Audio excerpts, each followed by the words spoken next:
ಒಬ್ಬ ಭಕ್ತರು ಮಂತ್ರಾಲಯಕ್ಕೆ ಬಹಳ ದೂರದಿಂದ ಆಗಮಿಸಿದ್ದಾರೆ.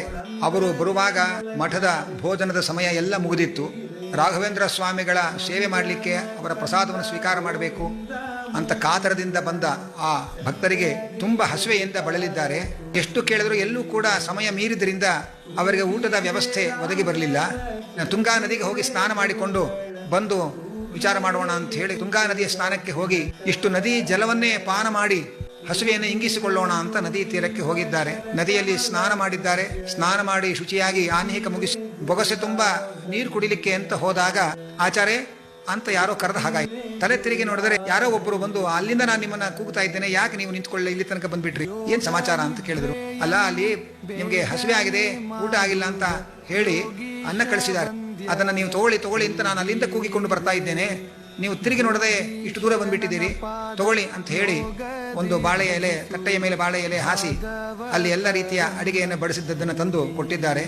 ಏನೋ ಗುರುಗಳ ಅನುಗ್ರಹ, ನಾನು ಹಸುವೆಯಿಂದ ಬಳಲಿದೆ ಅಂತ ಹೇಳಿ ಗುರುಗಳು ಪರಮಾನುಗ್ರಹ ಮಾಡಿ ಯಾರ ಕೈಯಲ್ಲೋ ಮಠದಿಂದ ಅನ್ನದ ವ್ಯವಸ್ಥೆ ಮಾಡಿದ್ದಾರೆ ಅಂತ ಅಂದುಕೊಂಡು ಆ ತಂದಿದ್ದ ಅನ್ನವನ್ನೆಲ್ಲ ಸ್ವೀಕಾರ ಮಾಡಿದ್ರು, ಊಟ ಮಾಡಿದ್ರು. ಊಟ ಮಾಡಿ ಎಲೆ ತೆಗೆದು ನೋಡಿದರೆ ಬುಡದಲ್ಲಿ ಬೆಳ್ಳಿಯ ತಟ್ಟೆ ಇದೆ. ಮಠದ ಬೆಳ್ಳಿ ತಟ್ಟೆ ಕೊಟ್ಟು ಹೊರಟೋಗಿದ್ದಾರೆ.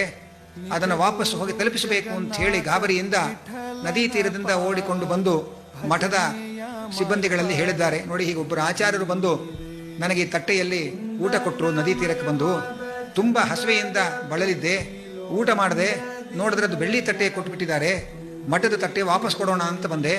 ಆ ಆಚಾರ್ಯರು ಎಲ್ಲಿದ್ದಾರೆ ಏನು ಅಂತ ಗೊತ್ತಾಗಿಲ್ಲ, ಆಚಾರ್ಯರು ಎಲ್ಲಿದ್ದಾರೆ ಹೇಳಿ ನಾನು ಅವರಿಗೆ ಈ ತಟ್ಟೆ ಕೊಡಬೇಕು ಅಂತ ಸಿಬ್ಬಂದಿಗಳಲ್ಲಿ ವಿಚಾರಿಸಿದ್ದಾರೆ. ಆದರೆ ಅವರು ಹೇಳಿದ ರೀತಿಯ ಆಚಾರ್ಯರು ಯಾರೂ ಅಲ್ಲಿ ಇಲ್ಲ. ಅವರು ಹೇಳಿದ್ರು, ನೀವು ಹೇಳ್ತಾ ಇರತಕ್ಕಂತಹ ಯಾವ ಆಚಾರ್ಯರು ನಮ್ಮ ಗುಂಪಿನಲ್ಲಿ ಇಲ್ಲ.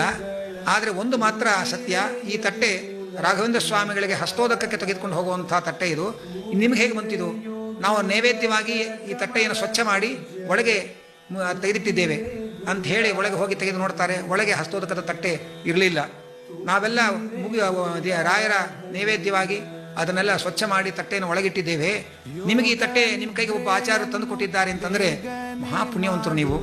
ಪ್ರಾಯ ರಾಘವೇಂದ್ರ ಸ್ವಾಮಿಗಳೇ ಆ ಬ್ರಾಹ್ಮಣನ ರೂಪದಲ್ಲಿ ಬಂದು ಈ ತಟ್ಟೆಯಲ್ಲಿ ನಿಮಗೆ ಅನ್ನವನ್ನ ಕೊಟ್ಟು ಅನುಗ್ರಹ ಮಾಡಿದ್ದಾರೆ, ನೀವು ಮಹಾ ಭಗವದ್ಭಕ್ತರಾಗಿದ್ದೀರಿ, ಇದು ರಾಯರ ದೊಡ್ಡ ಕರುಣೆ ಅಂತ ಹೇಳಿ ರಾಘವೇಂದ್ರ ಸ್ವಾಮಿಗಳಿಗೆ ಆ ನೈವೇದ್ಯ ಮಾಡ್ತಾ ಇದ್ದಂತಹ ಹಸ್ತೋದಕದ ಆ ತಟ್ಟೆಯನ್ನ ಅವರು ತೆಗೆದುಕೊಂಡು ಒಳಗೆ ಇರಿಸಿಕೊಂಡ್ರು. ಹಸಿದವರಿಗೆ ಅನ್ನ, ಜ್ಞಾನದ ಹಸುವೆಯಿಂದ ಬಂದವರಿಗೆ ಶಾಸ್ತ್ರಜ್ಞಾನದ ಲಾಭ, ನಾನಾ ತರಹದ ಸಾಂಸಾರಿಕ ರಗಳೆಗಳಿಂದ ನೊಂದು ಬೆಂದು ಬಳಲಿ ಬಂದವರಿಗೆ ಆ ಸಾಂಸಾರಿಕವಾದ ನೆಮ್ಮದಿ ಶಾಂತಿಯನ್ನು ಕೊಡ್ತಕ್ಕಂತಹ ಮಹಾ ಕರುಣಾಳುಗಳು ರಾಘವೇಂದ್ರ ಸ್ವಾಮಿಗಳು. ಭಜಕ ಜನರು ತಮ್ಮ ಭಜನೆಯ ಮಾಡಲು ನಿಜಗತಿ ಇಪ್ಪರ ತೂಗೀರೆ, ನಿಜ ಗುರು ಜಗನ್ನಾಥ ವಿಠಲನ ಪಾದ ಭಜನೆಯ ಮಾಳ್ಪಾರ ತೂಗೀರೆ.